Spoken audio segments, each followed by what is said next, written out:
Hello, friends, and welcome to RobCast 93. And this is part 2 of a series called Learning to Lament on pain, loss, suffering, and heartache. And this is part 2, and it's called Widow, Slave, Mother. Now, in this series, what I'm doing is I'm taking you through this book of Lamentations in the middle of the Bible, and you would easily miss it if you were skimming through, is this collection of 5 poems. And these 5 poems are about the devastation of the city of Jerusalem. Jerusalem was destroyed. Only a few people were left in the city while everybody else was hauled off to Babylon, roughly the year 500 BC. And out of this destruction come these poems. In the poems, God doesn't speak. In some senses, God is on trial. The suffering's all blamed on God. So it's this really interesting, how did a group of poems survive in the Bible where God doesn't speak, God isn't really defended, it's all God's fault. And even the 5th poem kind of comes to a crashing halt with God restore us, or maybe you're too angry. I mean, these poems are furious with God. And so whether or not you believe in God, whether or not it's just important to read them as human poems that come out of devastation. And at some point, we'll get into why the poet speaks about the divine like the poet does. We'll get into all that in a little while. So you don't have to believe in God or have a religious background or whatever to see the humanity. You could even substitute ultimate being or spirit or the universe for God here simply as, why has this happened? Why has life gone this way? How was this allowed to occur? And actually, the word Lamentations means how. It's like, how, essentially, is what the word means in Hebrew. We'll get into more of that later. There's so much here. It's like I'm literally, in putting this series together, there's so much here that I'm having to discipline myself to stay on like a couple of ideas at a time, just because these poems are so loaded with insight and wisdom and depth about what it means to be a human being, what it means to be angry, what it means to weep, what it means to suffer. So 5 poems, there are 3 characters in the poems. There's a woman, there's a narrator, and there's a man, but the man doesn't show up until poem 3, and he's just in the few lines he has. Well, once again, we'll get to that in a little bit, but what's really interesting is right away, it starts with the narrator. The narrator says, how deserted lies the city once so full of people. How like a widow is she. Now notice that the city is a she. She's various things in the poems, but the narrator describes the city as a woman. How like a widow is she, who was once great among the nations.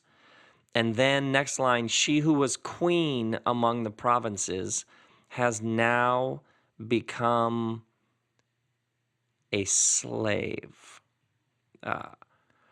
Her foes, verse 5, have become her masters. Her enemies are at ease. The Lord has brought her grief because of her many sins. Her children have gone into exile, captive before the foe. So right away, we get 3 images in the first 5 verses.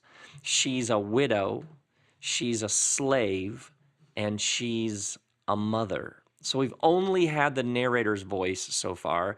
The narrator refers to the destruction of the city, refers to the city as a she, and refers to the city, this woman, as a widow, a slave, and a mother, right away in the first 5 verses. So a couple questions. Which one is she?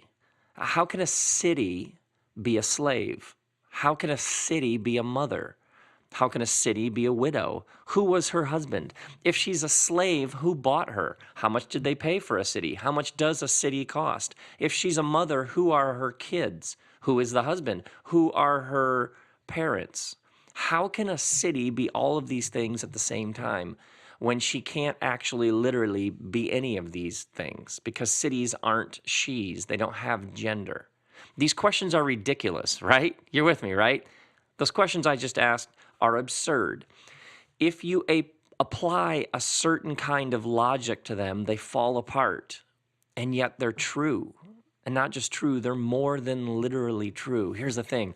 There are no lists or formulas in Lamentations. What you get in Lamentations is poetry. You get this figurative language. You get metaphor. There's one line, all your enemies open wide their mouths against you. They gnash their teeth. Well, were the enemies really opening wide their mouths? Or the ramparts and walls lament? Wait, can walls weep? Can walls grieve? No. Or the enemy has swallowed up Israel. Well, the Babylonians came and destroyed Jerusalem. Did they swallow it up? Or this line, the wrath was poured out like fire. Well, how do you pour out fire? You pour out liquid, but fire isn't liquid. Or there's one phrase in Lamentations, with a cloud of anger. What do you mean a cloud? How can anger be a cloud? Anger is like an emotion. It's a response. It's not like something that hangs in the air. Or all who honored her despise her. Here's one of the lines. For they have seen her nakedness. How can a city be naked? You see where we're going with this. There are no lists or formulas in Lamentations. What you get are images. What you get are pictures. What you get is poetry. It's not a collection of poems reporting on the precise facts of what happened.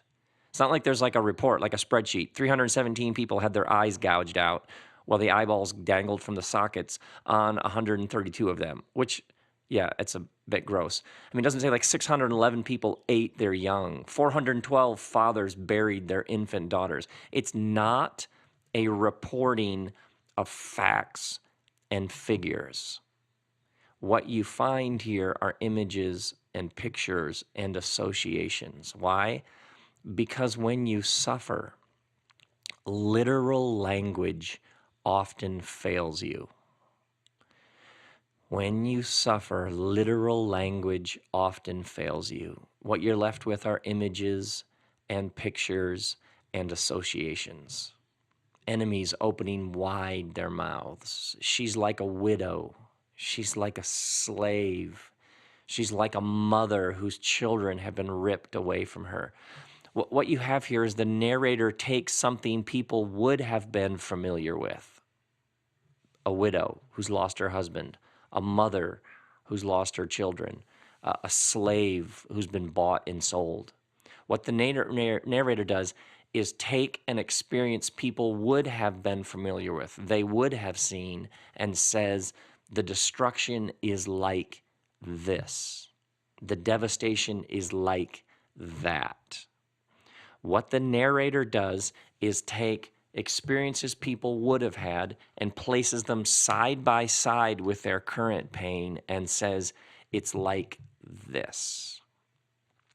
I was speaking at Google recently, and so it was my first time on the Google campus, and I got to see the people riding the yellow and red and green bikes, and there's 30,000 employees at the Google campus in Silicon Valley, and I got driven around and given a tour, and I ate because there's like 20 restaurants and there's free food everywhere, exactly like you've heard, and exactly like the movie The Intern. And I learned all this, that it's mostly engineers and mostly dudes, and they're building extraordinary things, essentially making the world's information accessible. It's absolutely staggering. And inspiring at one level to see just what these people are doing. And I got to hear about code, and I got to hear literally like 2 sentences into code, and people talking about code, and I'm lost. I know nothing. I know nothing about any of this. I'm recording this podcast on QuickTime, if that tells you how much I know about all this sort of thing. But there's 30,000 people in this one tight area tackling massive projects to make the world's information organized and accessible. It's amazing. The modern world that you and I know of, it was built on laws and systems and code and data and facts and evidence, and it's incredible, and we have benefited immeasurably from this. We don't have polio. We do have airports. We have 10,000 songs in our pockets. We have hospitals. I can record this, and then we can put it online, and tomorrow you can listen to it. Absolutely unbelievable. But some dimensions of the human experience can't be engineered. Some pain, there is no code for it. Some heartbreak cannot be solved with a better algorithm. Are you with me? Some experiences exist in different categories than logic, reason, and rational thought. Some pain there isn't an app for. I know this is totally obvious, but it's really, really important that we keep coming back to this truth. Suffering is not an intellectual exercise. It exists in a different category. Are you going through something now? The breakup of a relationship, a partner who doesn't want to get healthy and journey with you, loss of a job, cancer, disease. And what happens is our minds race trying to figure it out. Whether there was an accident or somebody hurt you, it's like we have this part of us that shifts into overdrive. Why did they do this? What were they thinking? How come? The word Lamentations means how. It's not why, it's how. And there's a difference. Because when you suffer, it's less about analysis and more about expression. And the reason why the narrator and these poems are filled with all these images and pictures and associations is because when you suffer, what you do is you give it expression. Analysis will only get you so far until you'll just be plunged further into the mystery. I don't know. I don't know why that happened. I don't know why she did that. I don't know why the body did that. Lamentations is not about figuring it out intellectually. It's about giving the pain expression. By the way, this is why you love music. This is why we love music. Is because you don't need to understand the lyrics to understand the lyrics. Are you with me? Yeah, this is why we're listening to more music than ever. Because oftentimes what music does is it accesses and it gives expression to that which exists beyond the mind and the intellect. This, by the way, is the power of the Bible. Historically, your tribe or your community or your family or your people, you had rituals and rites to give expression to your pain. You had prayers and language. So traditionally and historically, people lived in the midst of a tribe or a family or a community that had specific ways to give expression to the full range of human experience. Love, loss, euphoria, heartbreak, terror, fear, death. You had dances, poems, prayers, liturgies. You had things you did with your body. You had paint. You had noise. You had color. You had the march, the parade, the walk, the sit. Traditionally, human beings understood intuitively that pain, suffering, loss, and heartache, joy, desire, lust, longing, all need expression.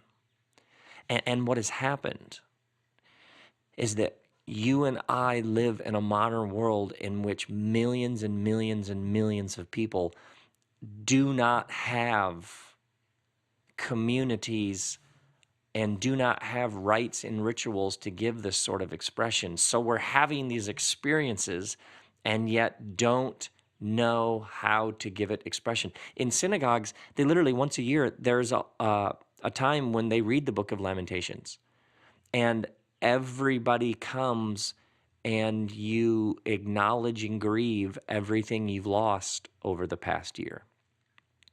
It's that straightforward, that if you don't mark it, if you don't acknowledge it, if you don't give it expression, then it's in there somewhere. And so what you have in Lamentations is you have like a master class in how to give expression to pain, loss, suffering, and heartbreak. And the first lesson is you're probably not going to find literal, factual language very satisfying. He said something unkind to me. My feelings were hurt. It caused me to challenge the goodness of humanity. See what I mean? See, like, no, he kicked me in the stomach. It was like he grabbed my throat and pulled my esophagus out. You with me? Do you see how the moment you shift from sort of wooden factual reporting to image to over the top, some call it giantesque language, now we're getting at it. She stabbed me in the back and then she twisted the knife. You with me? She didn't actually stab, and yet that's the closest you can get to what it was really like. That's how you give expression to the full range of human experience. And this is why when people argue, side note, by the way, when people argue about whether or not the Bible has errors, it is the most demeaning, or is the Bible inerrant, or is it factual? If you want to demean the Bible and completely miss the point, then take part in a discussion like that.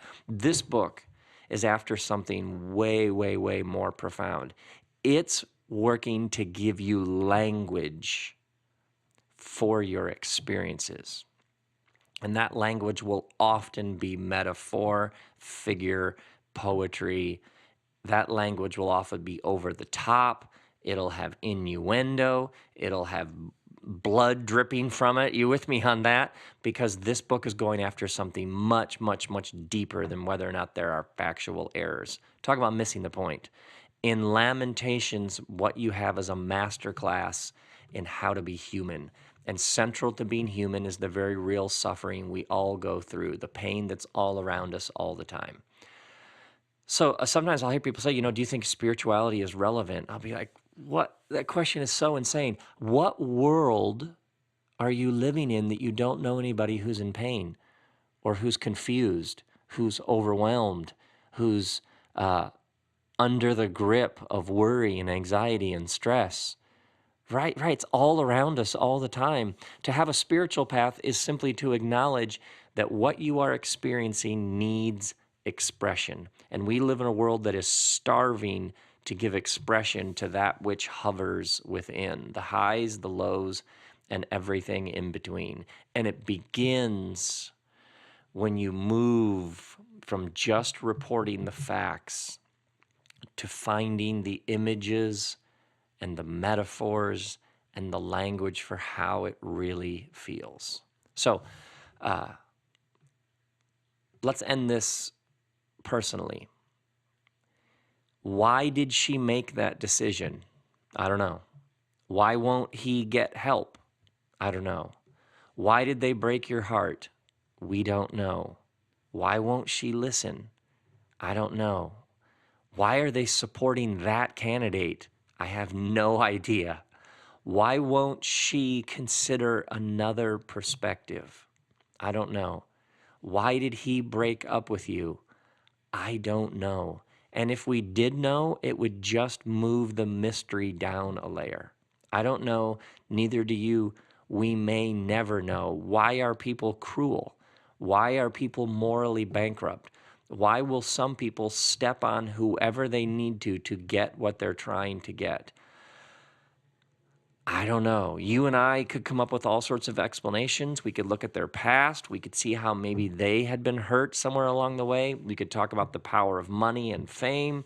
We could do all that. But the thing that you're going through right now, even if you could get answers, it would just create more mystery. And so often what happens is we get locked in the intellect. It's enslaved us. And so what happens is your mind is racing, trying to figure this thing out. But pain, loss, suffering, and heartbreak exist in a different category. It is not an intellectual exercise. It's not about analysis. It's about expression.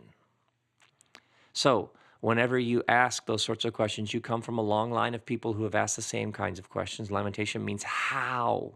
It's totally normal, and yet we may be asking the wrong questions because the better response isn't a question, it's expression.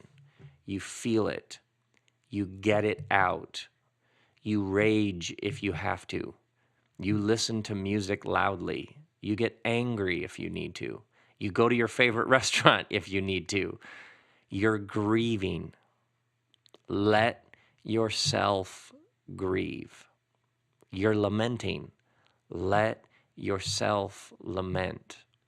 You're using different language. It's over the top. It's spiked. It's loaded. It's foul. You're cursing.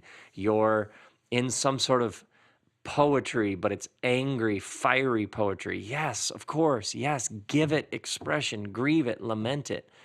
Let yourself put language on that pain. Let yourself be human. Now, next episode, I want to talk about shock because there's a sub-theme of shock that extends way into these poems. And the more I've sort of explored this shock, the more I've realized how much shock is so central to learning to lament. Grace and peace, my friends.